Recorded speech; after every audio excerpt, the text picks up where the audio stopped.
Bueno, hola, ¿qué tal? ¿Cómo están? Estamos otra vez con Marta, nuevamente acá para el canal, y estamos con Delfina Cafera. Y vamos a hablar, Delfina es profesora de letras y es la autora de este libro, Lo que insiste en permanecer. Es profesora universitaria de la carrera de letras de la Universidad de la UNAUR de Hurlingham y escribió su primer libro, Lo que insiste en permanecer. Entonces, si te parece, Marta, le pedimos a Delfina que nos cuente un poco de qué se trata, por qué le surgió esta idea, que es justo para el 24 de marzo, y si está vinculada con alguna situación personal con la que ella quiere transmitir, y después vamos al análisis de uno de los cuentos, ¿sí? Esto es una Perfecto. recopilación de cuentos breves porque tienen principio y final, son rápidos de leer, pero son muy atrayentes en su contenido. Así que, Delfina, si nos contás un poquitito. Bien, bueno, en principio muchas gracias por la invitación, por el espacio. Lo que insiste en permanecer es un libro que reúne 7 cuentos con historias vinculadas a la última dictadura cívico-militar en Argentina y sus consecuencias. Es decir, cómo el exilio, la persecución, la censura, la guerra, la desaparición impactan en la vida cotidiana de los personajes. Y en sus relaciones amorosas, familiares, laborales y hasta amistades. Cada cuento pone el foco en la búsqueda de la verdad, la memoria y las marcas que el pasado deja en el presente. El primer cuento eh, trata directamente sobre la dictadura porque hace mención a la ex-EXMA, que fue un centro clandestino, y el resto de los cuentos hace una referencia más indirecta, más sutil, pero a través de los acontecimientos, de los hechos, se entiende la relación que se tiene con este periodo. También hay un trabajo con el tiempo, hay cuentos que se narran desde el momento de la última dictadura y hay cuentos que se narran post dictadura y justamente muestran cómo estas marcas insisten en permanecer en el presente, que es un poco la idea también del título del libro. Y ¿Cómo tiene que ver alguna historia familiar por la elección del tema? ¿O porque el 24 de marzo es una complejidad social que hemos vivido los argentinos? Digo complejidad por todo lo que incluyó, y sigue siendo una complejidad, creo que hasta el día de hoy, con lo que se recuerda y lo que no se recuerda, y con esta memoria. ¿Cómo viene esa selección de la temática siendo tu primer libro para escribir esto? bueno, surge de la necesidad de contribuir con el ejercicio de la memoria, de seguir incentivando estas instancias de reflexión, de debate, de búsqueda, de transmisión de un momento tan difícil, tan duro para nuestro país. Y esto se gestó de que era muy chica, ya de por sí de raíz de una historia familiar paterna, de ser perseguidos. Eh, y después de escuchar testimonios de terceros, de ir a museos, a manifestaciones, a actividades, a eventos, y desde la literatura, desde el cine, desde la música, el arte en sí mismo. Y esa recepción que obtuve se convirtió en involucramiento para materializarse en este libro. Es así que cómo surge esta idea, esta temática, y aparte porque siempre me, me llegó, me interpeló, por más de que no lo viví, eh, me parece fundamental seguir recordando para hacer hincapié y seguir construyendo nuestra democracia, para saber, bueno, Marta, la importancia de la democracia también. Marta, ¿querés aportar algo? Así comenzamos con el análisis del cuento que elegimos, ¿sí? Eh, Nada, me parece muy importante esto de y me llama mucho la atención el título del libro, ¿no? Lo que insiste en permanecer, eh, porque nos habla de que, de bueno, varios autores cuando yo además de psicóloga soy docente y cuando tocamos el tema de la memoria, muchos autores refieren que hay un resto siempre que queda de ciertos recuerdos y sabemos que dentro del espacio de terapia siempre hay un resto de recuerdo que vuelve y que insiste eh, y que queda y que queda en la memoria, que puede quedar deformado, sí, porque no se recuerda tal cual fueron los hechos, sino que los hechos son una construcción. Pero me parece muy interesante y muy también la propuesta, ¿no? De Delfina de decir, bueno, si bien lo vivió de manera indirecta, eh, es una manera quizás como de reescribir, darle un nuevo sentido o un sentido diferente a, a esto que hemos atravesado los argentinos, ¿no? Delfina, te hago una pregunta. Bueno, he leído todo el libro. ¿Cómo buscaste la información para cada cuento? Digamos, hiciste entrevistas. Eh, yo para entender un poco, digamos, la realidad, el límite de la realidad y de la recreación y la ficción, que como cuento y como ficción, y como memoria también, y creo lo que dijo Marta, siempre tenemos en la memoria hechos más la ficción que recreamos esos hechos.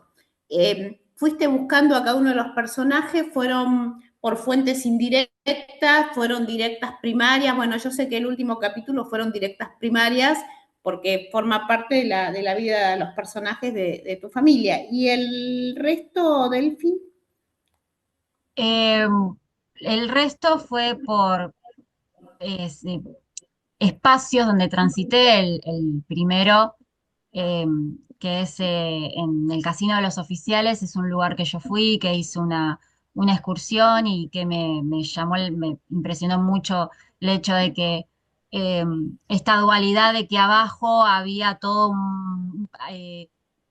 juegos y fiestas y reuniones y arriba estaban las personas detenidas, ¿no? Y cómo te lo contaban y los espacios que están conservados y bueno, ese impacto que te causa saber todo eso. Entonces es ahí donde me basé para el primer cuento. Después, este cuento que nombran, Buscar es una forma de nombrar, me basé en unos poemas de Ana María Ponce, que fue una mujer que estuvo en la EXMA y ella tenía acceso a lo que era lápiz y papel, hacía tareas administrativas, es por eso que pudo escribir. Y la amiga, cuando la liberan, ella le da sus poemas para que lo reciba la familia y bueno, hoy en día sigue desaparecida. Los últimos testimonios que se sabe fue que ella pasó por la ESMA. Y la verdad que sabiendo esa historia y leer esos poemas es algo que me interpeló, entonces por eso es como un guiño también a ella. Y porque son uno de los pocos testimonios que hay provenientes de la clandestinidad. Mucho se sabe después de los sobrevivientes, de esa gente que liberaron, eh, qué es lo que pasó, pero ella escribe desde ahí, ¿no? Y cómo puede armar esa poesía desde el horror, desde lo más oscuro. Entonces, y bueno, y después el patio de los lápices, que tiene una referencia directa a la Noche de los Lápices, la organización estudiantil, eh, esto de que el reclamar no es una queja, ¿no? Y me interesaba dejar ese mensaje en ese cuento. Después, bueno, las amistades, las generaciones, las traiciones también que a veces se hacían, de todo eso que fue esto, basándose en lo que viví, en lo que leí, en lo que estudié y después desde el arte, ¿no? Desde ver películas, desde ver documentales, desde escuchar canciones, desde la literatura, me nutrí de todo eso, fue como todo un conjunto para después yo plasmarlo en mi propia literatura también. A mí personalmente me gustó mucho buscar es una forma de nombrar, ¿no? Ujú. Y a Marta creo que vos también elegiste ese, ¿verdad? Yo leí todos y por varias cuestiones, ¿no? En primer lugar, hago pie a los indicios que va dejando, que es esto que vos nombraste, que fueron los poemas, Sí, ¿no? Que son indicios y señas que van dejando, que recordé, digamos, en el género policial, una de las cuestiones en la investigación, lo que se hace son el tema de las pistas y los indicios, ¿no? Que ujú, el poema fue un indicio. Y por otro lado, el título, buscar es una forma de nombrar la búsqueda constante de lo que no se sabe, que hasta que no se cierra, seguís buscando. Y toda la variabilidad que existe ahí, desde la muerte, desde la supuesta aparición, de lo que querés que aparezca y sabés que no va a aparecer, o puede aparecer, digamos, toda la incertidumbre que esto genera. Y que uno me parece que la ve a través de la aparición de la madre, que no está la madre porque falleció hace 2 veces, pero esa búsqueda a través de la madre de querer como reencuentro de algo que pasó y uno quiere ver en forma constante. La primera pregunta, ¿los lugares son objetivos? Eso es el departamento, el Lobos. sí, sí, el espacio que elegí donde trabaja Pablo, el Archivo General de la Nación, me parecía como un espacio interesante como para buscar información, ¿no? No que solamente se quede en ese rejunte de papeles, de cajas que juntan polvo, sino como un espacio de búsqueda de información. Es ahí donde él, bueno, para no adelantar tanto a aquellos que no lo leyeron, es como un espacio de búsqueda, de investigación, a partir de, bueno, estos poemas que es un elemento, es como un puente entre el pasado y el presente. Y también es una forma de interpelación, porque es una forma de chocar contra alguien que no vivió esa situación y que eso sea como un envión para esta búsqueda y para conocer a este autor, al que hizo los poemas. Y ahí encontrarse con toda una realidad. Y también es un poco lo que yo quiero causar con el libro, que lo lea, por eso no hago tanta mención tan directa a la dictadura, solamente en el primer cuento, porque capaz que despierta algo, ¿no? Que después uno lo publica y después hay múltiples interpretaciones en los lectores, pero al menos que sea un empujón para decir, bueno, ¿qué pasó? Y qué sucedió acá? Y pasó esto y hubo esto. Entonces, más o menos es un poco el sentido también este cuento que le doy al libro. Pero, pero bueno, la asociación, la relación con la madre Mario, de las abuelas de Plaza de Mayo, que ellas siguieron buscando, que hay madres y abuelas que fallecieron y no encontraron a sus hijos, y la lucha, ese mensaje de que la lucha sigue continuando y queda en la hija y queda, y la ayuda con otras familias, ¿no? Que también se vieron en esa situación, la ayuda colectiva. Esos mensajes me gusta transmitir en el cuento. Marta, yo voy a leer, ¿no? ¿Qué opinas de lo simbólico en esta historia de que lo que se busca y no se sabe si vive o no vive, si está o no está, que puede aparecer? Esto es como cuando hasta que no se cierra, uno dice, uno no entierra simbólicamente o alguien a veces lo puede enterrar simbólicamente aunque esté presente. Yo te podría leer una parte de la poesía que Delfina transcribió cuando dice, el cuerpo aprende a quedarse quieto. Y la otra parte, el afuera existe, lo sé porque duele. Si resisto, el día existe. ¿Podemos trabajar un poco con esto a partir de lo que Delfina viene contando? Sí, sí, sí, sí. De hecho, me encanta y la verdad, Delfina, te felicito la dulzura, quizás, y la delicadeza con la que uno puede trabajar y puede expresar el dolor. Si bien no está expresamente dicho, pero también me hizo acordar un poco, a mí me encanta leer Viktor Frankl, sabemos que es el padre del existencialismo y que vivió en campos de concentración. Entonces, cuando vos nombrás acerca de que el cuerpo aprende a quedarse quieta, nos habla también de una memoria, ¿no? De una memoria, porque el cuerpo tiene memoria. Hoy se dice que el cuerpo tiene memoria, pero ¿de qué? ¿De qué? De estas huellas, de estas huellas que yo traía y que decía hace un rato,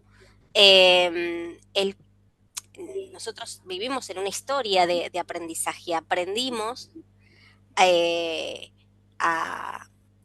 sabemos que por aprendizaje nosotros podemos producir determinadas emociones incluso.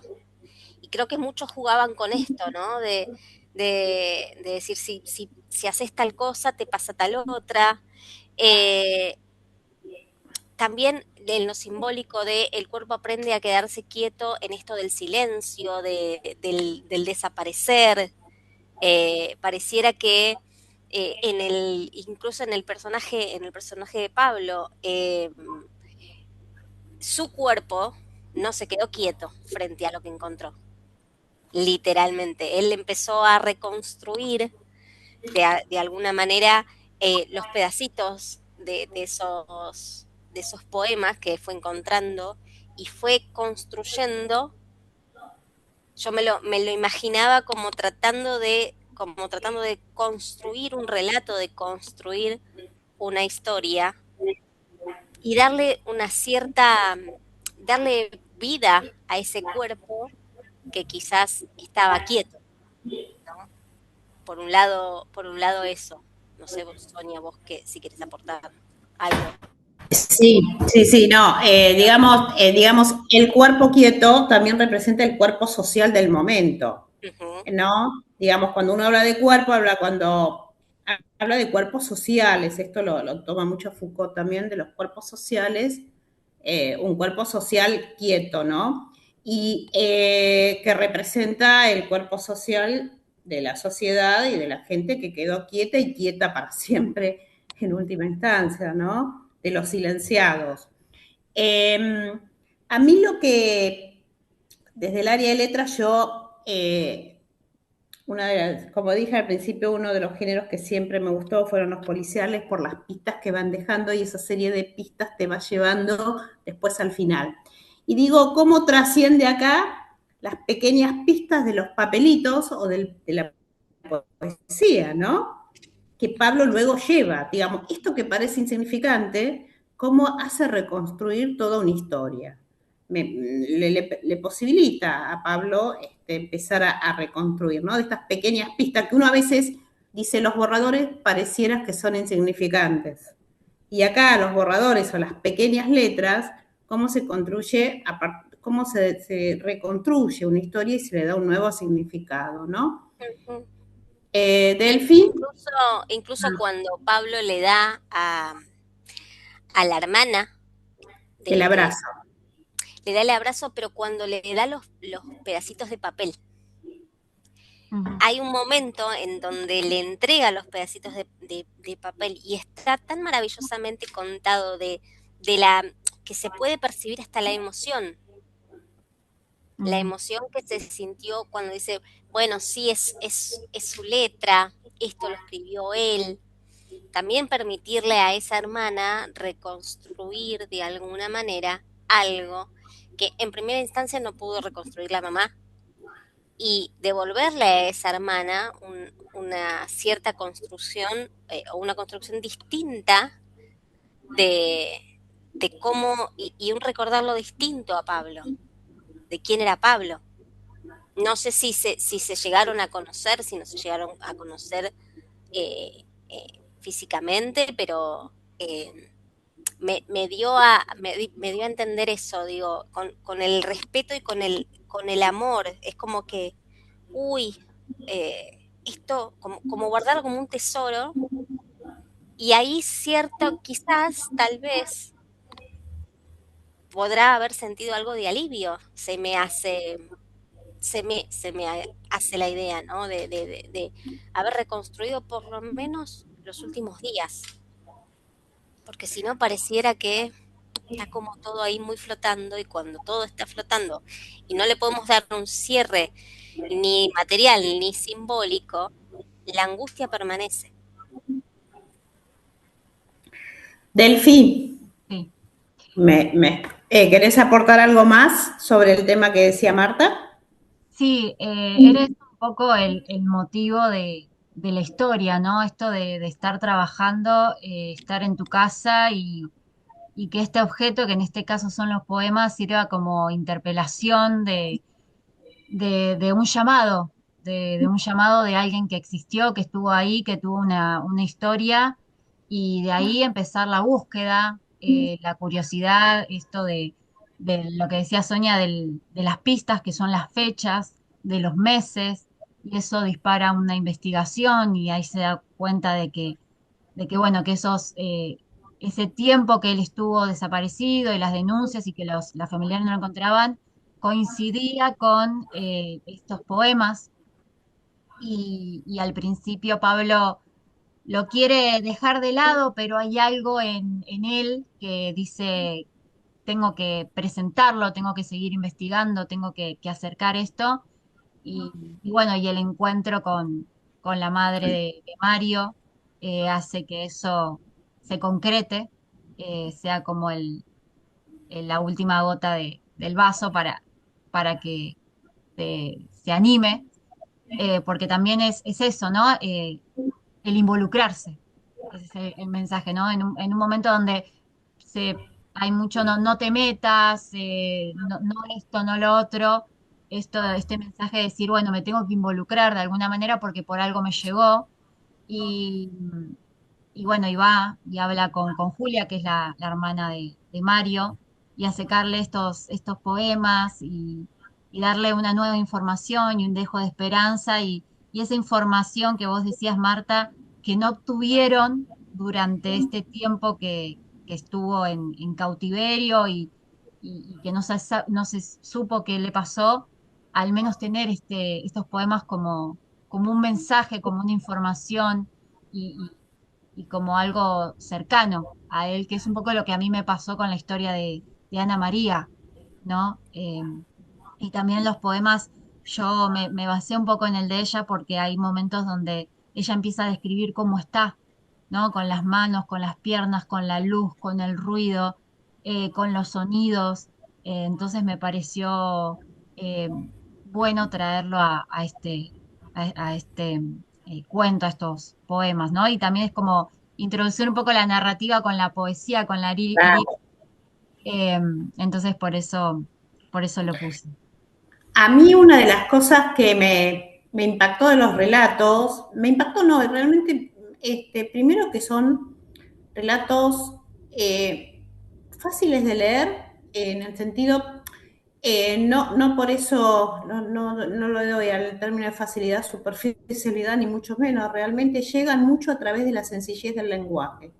Ujú. Es decir, que puede provocar y motivar a todos sin necesariamente ser un literato y les puede abrir por lo menos la incertidumbre y la búsqueda a ver qué pasó, provocar diferentes reacciones. El lenguaje, que es propio de un relato breve, me pareció, Marta dijo con yo diría la estética, la delicadeza y la estética con la que está armado, la calidez.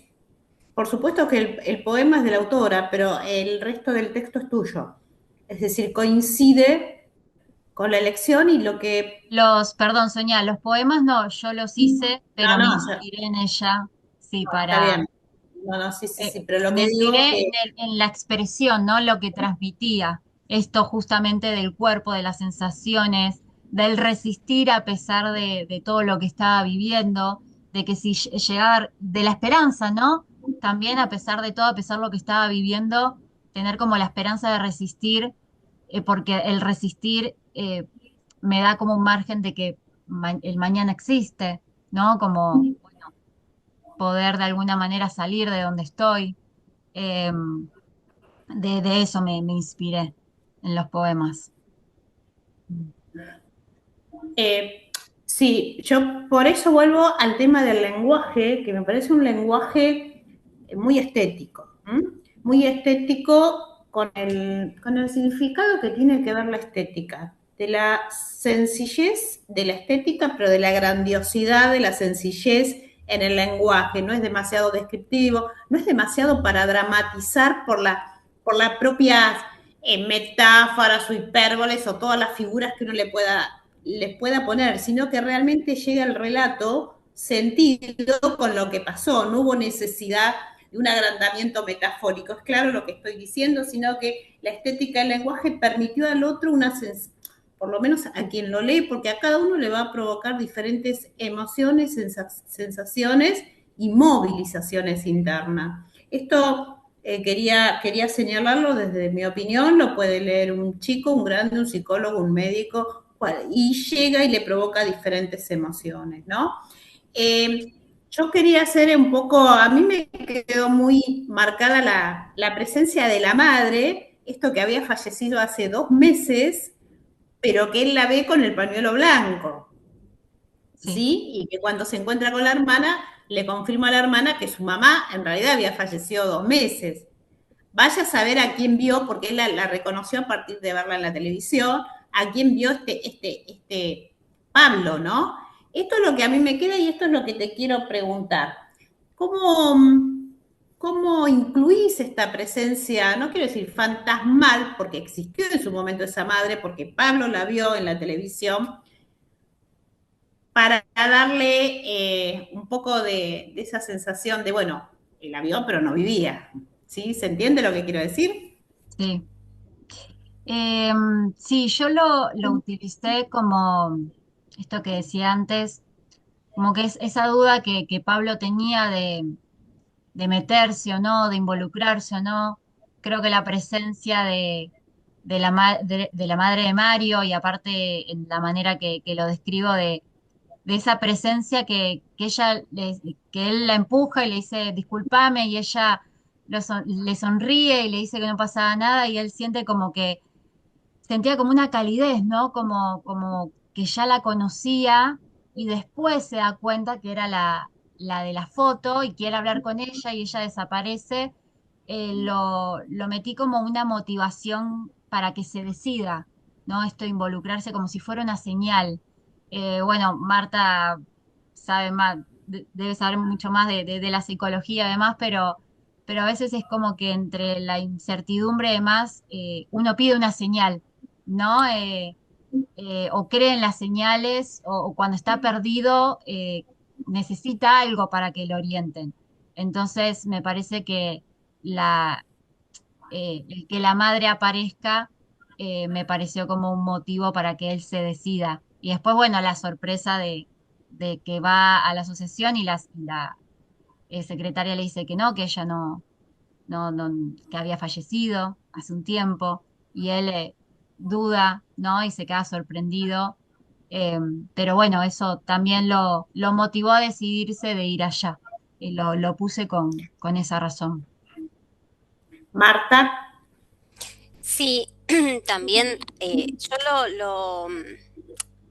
lo tomé o sea, con el, primero dije, ay, la encontró. Y después cuando finalmente le dicen que había fallecido, me quedé con esa idea. Entonces, ¿a quién vio? ¿O qué es lo que vio? Y vuelvo otra vez a la reconstrucción de los recuerdos, ¿no? Uno cuando se introduce en una historia, también arman en la mente ciertos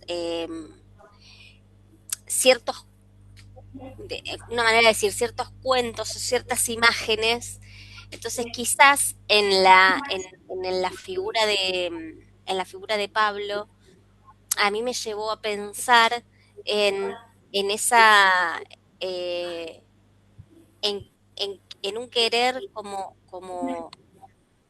que no haya ese hueco, sino que un encuentro. No sé por qué lo asocié a que no era Pablo el que se estaba encontrando. Se estaba encontrando un hijo con una mamá. Ujú. De alguna manera, quizás desde la fantasía, a mí me llevó a eso. Digo, ¿qué hubiese pasado si estamos hablando de un hijo que está buscando a su mamá? Me llevó a pensarlo por ahí. Eh, Quizás cuando Freud justamente hablaba de los sueños, él mencionaba que los pacientes muchas veces en sus sueños se reencuentran con deseos o se reencuentran con cosas que quizás o con personas que quizás en el plano terrenal no pudieron concretar ese encuentro. Entonces quizás también se puede leer desde ahí, eh, digo. Sí. Digo.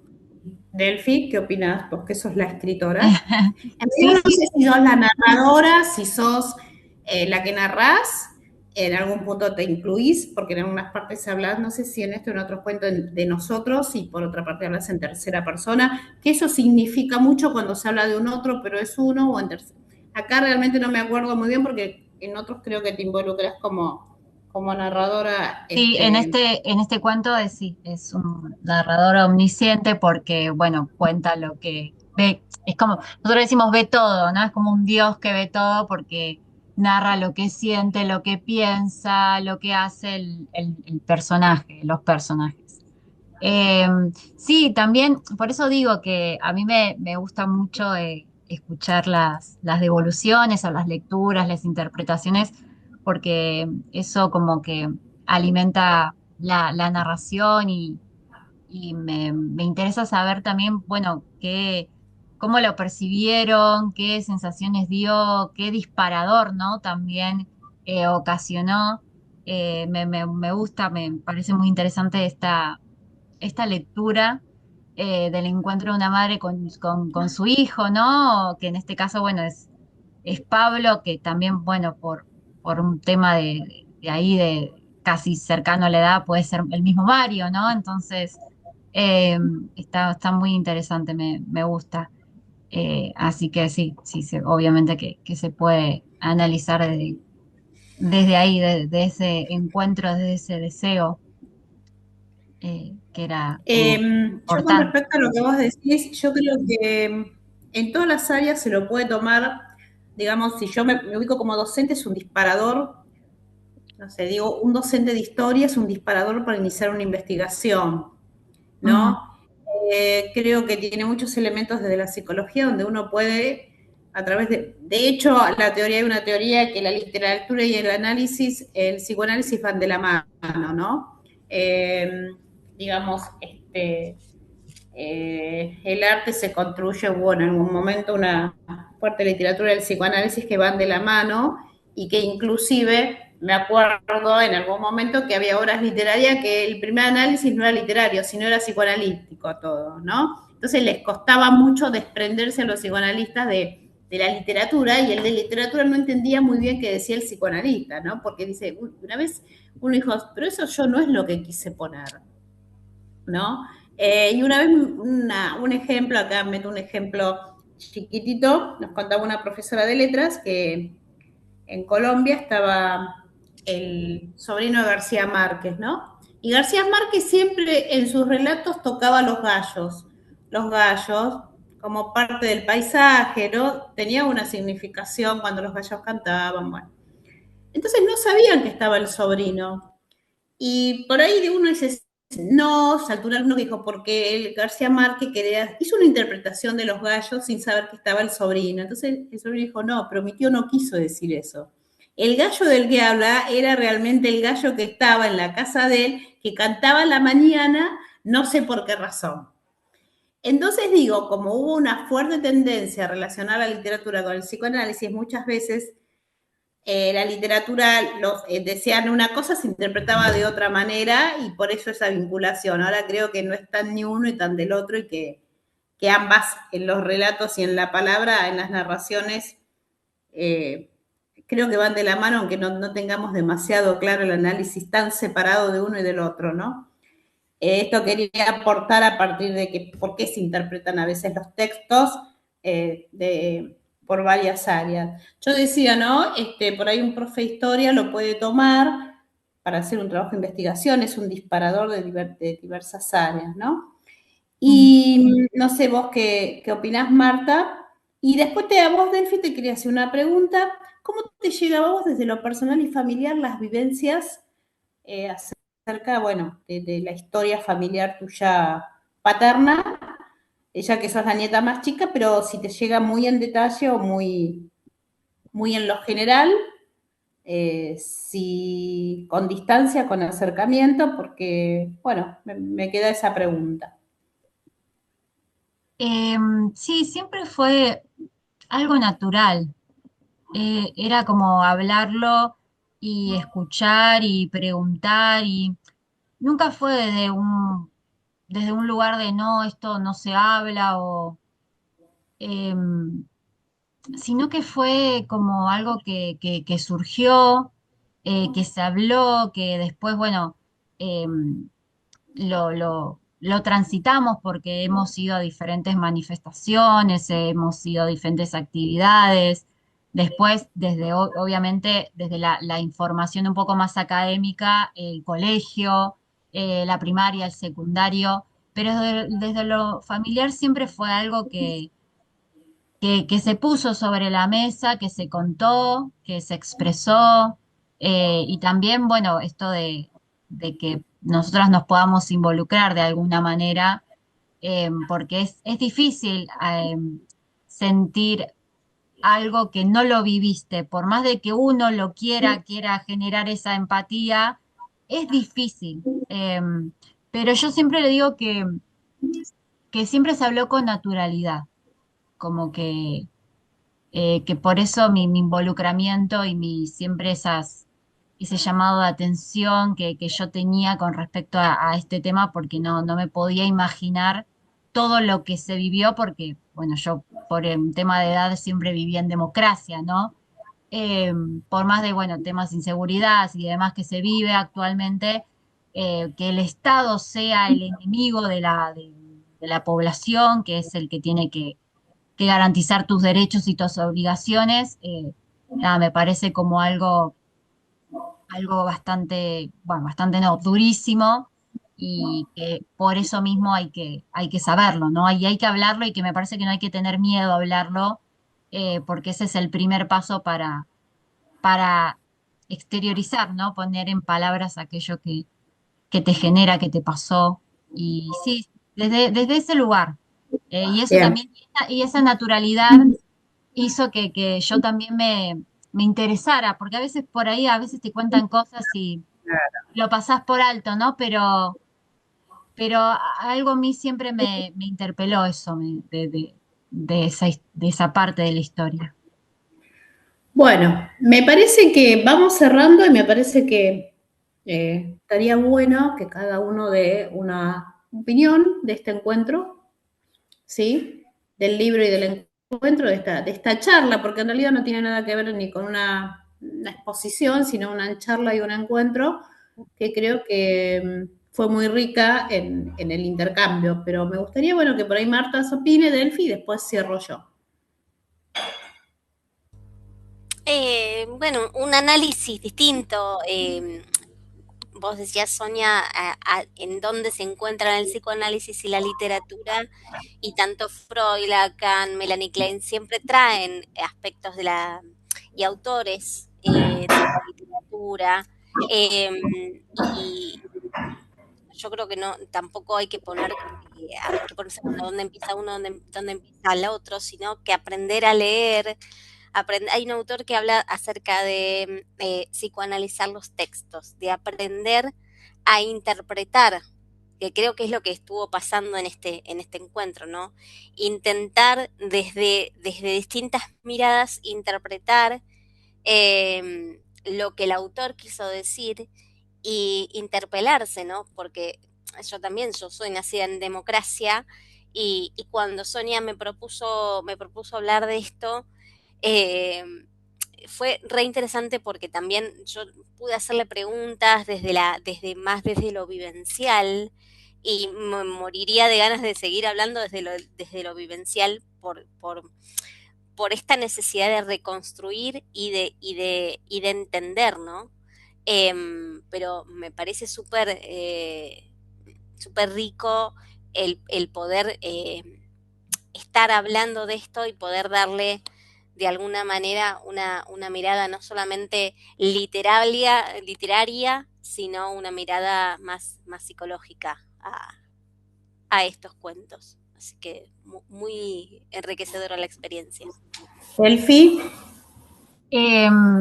Sí, yo considero que el arte en sí mismo es una gran herramienta de interpelación porque es eso, te genera algo. Y es más las cosas que no viviste, ¿no? Como que cuesta esto, lo que decía, cuesta un poco más ponerse en el lugar y el arte te pasa eso, como que lo ves, lo escuchás y sentís cosas. Entonces, es por eso que es tan importante, ¿no? La cultura, el arte en nuestra vida. Eh, y bueno, decir que la dictadura dejó una herida muy grande que trasciende generaciones, porque hoy en día hay personas desaparecidas, hay nietos y nietas que no conocen su identidad, y no hay que ser ajeno a eso porque nacimos en democracia, porque justamente defender y construir nuestra democracia eh, es esto, es no olvidarse de lo que sucedió, ¿no? Hacerse responsables como sociedad de la historia que tenemos para que nunca más ocurra. Así que muchas gracias por el espacio, muy interesante y por todo este debate. Bueno, y yo para cerrar digo que a diferencia de ustedes, que tengo más edad que ustedes, yo estuve en la escuela secundaria y cuando hice el magisterio en el proceso de la dictadura, en el Mundial 78, en la época de Malvinas, con tíos que tenía y tías militantes en la Facultad de Psicología y otro tío que pertenecía a las Fuerzas Armadas de la misma represión, o sea, dos hermanos con distintas posiciones los dos que se han encontrado en la casa de uno, con tíos con militancia, con compañeras que se la han llevado del tren por leer una compañera de secundario, ¿no? Que después de terminar, no las vi, pero que las han llevado del tren por leer una literatura, por haber estado yo en Tucumán cuando éramos chicos, porque mis padres son de Tucumán y íbamos de vacaciones, de entrar la policía a casa era en el campo, de tener memoria, pero también ser frágil con la memoria, en algún momento olvido ciertas cosas como mecanismo porque la época de Malvinas no fue, digamos, muy grata, la guerra, pero sí entiendo que la juventud tiene que reconstruir, tiene que ser también una transmisión oral. Muchos de los jóvenes de ahora lo leen en los libros de historia como un relato anecdótico porque parece que le pasó a otros en otro tiempo, que no sabemos si es 1978 o 1878, porque la historia dada en las escuelas pasa esto, y bueno, seguir reconstruyendo. Yo creo, coincido con Delphi, que el arte es una manera de expresar sentimientos, todo tipo de sentimientos, lo que a veces la palabra no da, y que la palabra a veces se tiene que integrar también a otro tipo de artes estéticos, porque la palabra también tiene los límites, las otras expresiones también, y creo que en la integración uno puede expresar las historias y las vivencias, ¿no? Y crear nuevas narrativas, ir creando nuevas narrativas a lo largo de todo nuestro curso de vida, ¿no? Significando y resignificando hechos. Así que yo les agradezco a las dos, Marta otra vez acá acompañándome, gracias Delfina, y bueno, y seguiremos reconstruyendo hechos y haciendo el curso de vida resignificado nuestra propia historia y nuestra propia historia en un contexto. Así que les agradezco a las dos chicas, porque son más chicas que yo, porque veo que por la edad soy la única yo acá que atraveso otros años de la historia de esta Argentina. Y que, bueno, uno tiene memoria. Así que bueno. Muchas gracias.